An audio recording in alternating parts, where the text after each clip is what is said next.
What a compelling name for this particular track off of The Reckoning.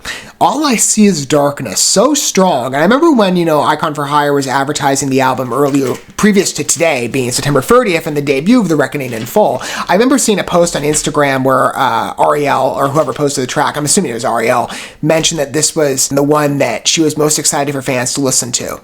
Although, I would say that's a sentiment that's been shared among every track thus far that I'm covering for Icon for Hire's new album, which, as I've also stated previously, I've been a fan of this band for a very long time, since the Scripted days, so way back at this point. 5 albums later, I have been very impressed with their journey as artists and as musicians. They're extremely talented. And this album thus far for me has really jived. I mean, I've covered it all the way through from the singles, and I don't tend to do full album reactions typically. It depends, of course, my schedule. I've got a lot of projects I want to cover, a lot of stuff I'm behind in covering. So for me, I make special occasion when I really feel it's necessitated. And for Icon for Hire, music has not been a mainstay on this channel in regard to other art forms I've spent more time building a presence on this channel since I started. But I've always wanted to bring it on more in whatever way I could as a definitive expression, because music for me, out of all the art forms I cover, and cinema and television, other stuff I tend to feature on this channel, they're all fine. Art is very different in the way it speaks to people and in the particular styles of how it's articulated, but music for me has always been the dominant form of expression. It's an art form that I favored really among anything else in my life. It's been such a pivotal friend for me in many ways, or just a general a pleasantry. This particular group, again, I've loved them, for so many years at this point. Over a decade now, it seems, because Scripted came out in 2011. So, yeah, over a decade. And I'm honored to call myself a fan for that long. Long-standing member of the Icon Army. That's what we call ourselves. Anyway, this album has been very strong thus far. I've loved the singles, which really compelled me. And plus, this is Icon for Hire, I'm like, I want to cover the rest of the album on here, and I want to be able to share my first impression with anybody that is willing to listen to this group with me, perhaps for a first time. I'm sure many of you are listening to this as a first impression, right? Not only for the track, but perhaps maybe as with a group, because I tend to cover a wide range of artists on here. Maybe some of you are not familiar with Icon for Hire, where maybe you've come onto my channel and my music coverage through other groups. I'd love to introduce you to perhaps unknown talent, and more particularly talent that deserves to get a more dominant presence within the world today. And Icon for Hire certainly deserves that. I mean, not only as very talented artists, but stellar examples of independent artists being very successful, which Icon for Hire most certainly is. So I'm really curious to hear this track. I mean, again, the last couple of releases thus far of what we covered on this album being the singles, as well as the remaining tracks being Emo, Darkness, and Gatekeepers. Those are the ones I covered thus far. This one, I think, stands out in name, like, quite a bit. Again, it has a more ominous edge, and given that Instagram post, right, there's a true artist resonance here. I can't wait to hear where it goes, right? It seems to be a more dissatisfied disposition. We'll see where it goes, as a track, and where the piece leads us. So I'm going to go ahead and cue up the track. We can listen to this together for the first time. And to accompany that, because I'd like to provide every ease of accommodation that I can, for those of you who might like to read along with the message of the piece, I will superimpose the lyrics for you as the song proceeds, so that you can read what the band's message is behind the, or not behind the song, but articulating the song, as well as hearing the piece and pairing the two together. All right, All I See Is Darkness. I'm going to cue it up. Now, hang on. There we go.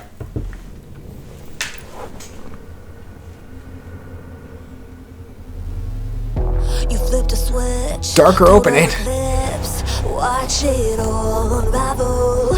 The world we had is gone to black, fading into shadows.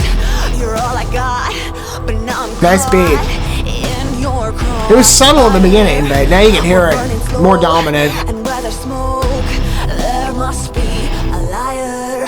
Now you're looking like the villain, but I didn't see it coming. Truth is blinding, and I'm finding I can't see a thing. Keep me in the dark, keep me in the dark. Okay.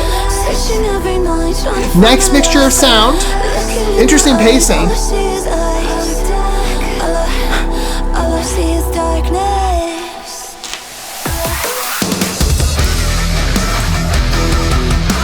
Okay. It It's kind of like the last album, Amorphous, with Waste My Hate. There were these solo sections for Sean and the band to really shred. The lights were off, but you're my home, at least before the fire. I can hear the background sirens too, that's great. You're to blame. Nice touch. And now you're looking like the villain. I'm definitely seeing a message being stressed here, although I think it could be open for interpretation. I definitely see a through line though. I was wondering if they're gonna hype that up. Perfect.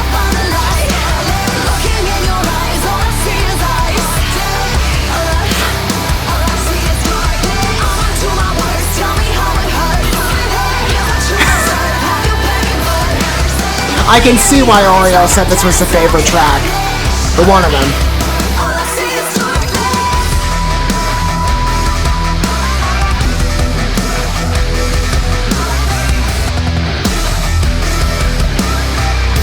It's a much more ominous track off the record, like Shadows and Dismantled, but it's good.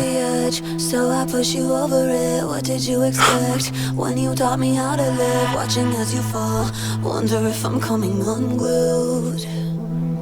It's very similar, in fact, to Dismantled, now that I think about it. So I push you over it. What did you expect when you taught me how to live? This is how I fall. I think I'm no better than you.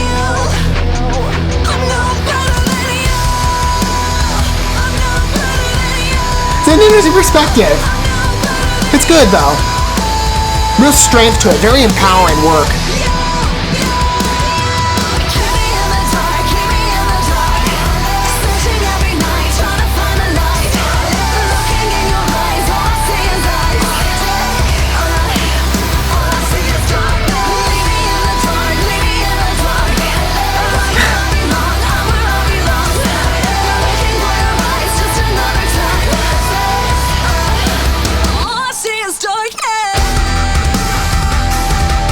Good outro too. I wondered if it was going to cut off.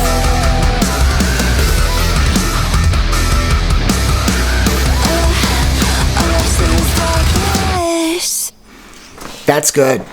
I can, again, like I said, easy for me to see why Ariel would love that track and why she would make such a prominent awareness of it in regard to fan anticipation. That's beautiful. Definite punk energy. It is softer in comparison to some of the other works. It's really good, though, at least the way it's articulated. And I did like the fact that they transitioned in sound with the second chorus. That really works for me. Again, I wondered if they were going to go hype it up again, because this album, has been stressed previously, and what I've seen from the single has extensively maintained that rock presence that really built Icon for Hire in the first place, was scripted. And ever since then, to some extent, they've maintained that, but they do play around, as I've also stated previously, with genres quite a bit, from rap to hip-hop to more of just a general punk-pop vibe. They've done it all, and they've done it very well. But I've loved hearing, as a metalhead, returning back to those roots, and it's been such a treat on this album.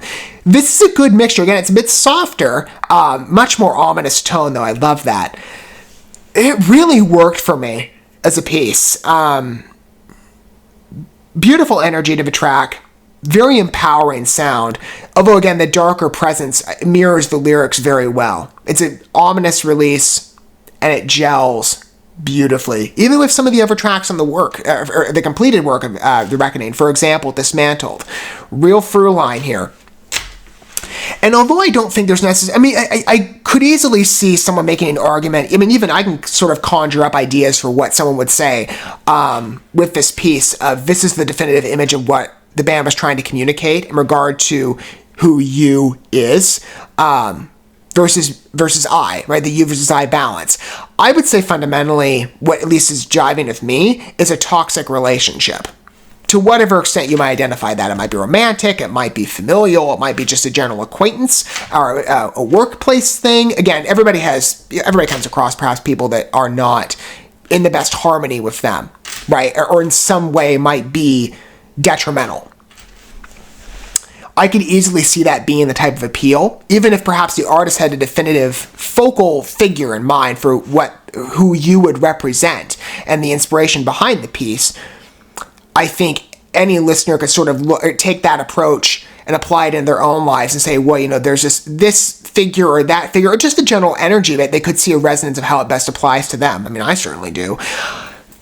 It really, though, like I said, it has a dismantled vibe. I remember the lyrics in that song. I'm trying to think of what area it was in the song. The bridge. Let me see if I get the lyrics right. Actually, well, I have the lyrics pulled up. In fact, if I go down the page, I can find them verbatim. I send my regrets, and you can keep the resentment. I'll never forget you get you now that I've learned my lesson. Spend the rest of my lifetime trying to unlearn your lies. Only one of us is built to survive. That section really stuck with me. I've met people in the course of my life that have translated themselves in my life story as being rather toxic in the relationship I had with them. Not of a romantic circumstance. It was different from that. I've never been in a romantic relationship. Not that I haven't wanted to be. There's just a lot of factors in my life that have precluded that. It'll be, I hope for that one day, God willing, but there's a lot of internal growth that I need as part of a symptom of the toxic relationships that were existent in my life. That really stuck with me, though, as a piece when I heard Dismantle for the first time, that particular section, because it articulates so well the state of life that I'm in. I would certainly say that I'm surviving Dismantled, right? I've, spoken sporadically on this channel before that I was emotionally abused for 21 years. Had no idea. It did not help that I should, add on to make it very clear, because sometimes people use the term abuse broadly. I want to be very clear in how I say this, that the ways those patterns manifested in my life were emotional, psychological, and verbal. Nothing physical or anything of that nature. It was strictly, or anything else you could think of that would be registered under a more horrific term other than, let's say, the more internalized, the more secretive and invisible. Emotional, psychological, and verbal, to be perfectly clear on that. I don't want anybody making misconceptions. Sending regrets, keeping the resentment, all of that. That's the stage of life that I'm in now. Because after 21 years, you realize just how dismantled you might be, especially when you grow up with that a part of your life story. It scars you. So I read this track, as it proceeds. And this bridge section here, right after the chorus, when it gets a bit harsher in tone, push me to the edge, so I push you over it. What'd you expect when you taught me how to live, watching as you fall, wondering if I come unglued? This is how I fall. Mixing up the two sections because they're a bit different. This is how I fall. I think I'm no better than you. It really sounded similar to me in its energy. But I say it's got a more tragic tone to it, right? All I see is darkness. It's a much more ominous perception, but it's empowering. Right? And that's what I stated about, Icon for Hire generally, for the broad range of their work. This band has stuck with me so much in my life, in just the power and boldness in their message and what it does for somebody in my position who's looking for an agent of catharsis, as the song, mentions in its lyrics. But the perception of a song I just find very interesting. But it just, again, I think it perfectly resonates with me, and I'm sure there's many other people out there that could look at the song and apply it. However that needs to be rearranged in image, I'm sure people could see themselves in this song and their life story, however it's featured. This is more just a broad outline. That final section, too, leave me in the dark, I'm heartless, right here I belong, I'm where I belong, discarded, looking for your eyes, just another time, catharsis, all I see is darkness. That's such a good section, such beautiful writing, very succinct, poignant, impressive image that the band is crafting here.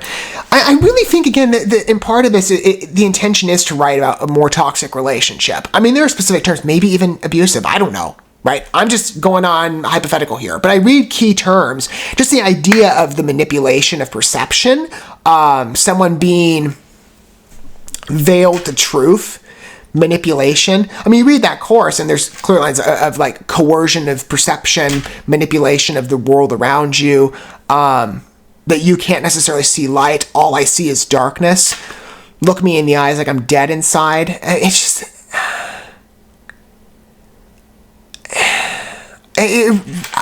or even more specific terms, let's say in the section after the first chorus, the lights are off, but you're my home.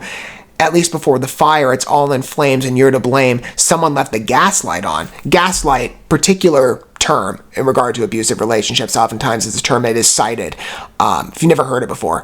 But again, I wonder what the focal point was. And this is what kind of fascinates me, considering the message of certain pieces. Like, I'd love to get in the artist's mindset of knowing what they're writing about. And sometimes that's volunteered, other times it might not be. But I would love to know more about what Icon for Hire was envisioning with this song and sort of what the focal point, not to intentionally, drag somebody if there was a specific person in mind, but this song and the relationship to the writer that inspired the evolution of this piece. Yeah, I'm not looking to know anything to dig, up dirty secrets, but just to understand the heart of the artist, and because then you get a better impression too for even the application in your own life, because then you can be like, okay, this is precisely what the artist meant. How does it compare to my own experiences? This is what I love about music and just the power of what it does for people, especially me. Again, music. I've stated before, it's been closer to me in many ventures of my life than people have, for a specific reason. I don't oftentimes find the authenticity in, talking with people sometimes that I do in music, right? When, granted, groups are bold enough to embody their heart in their work, and Icon for Hire certainly does.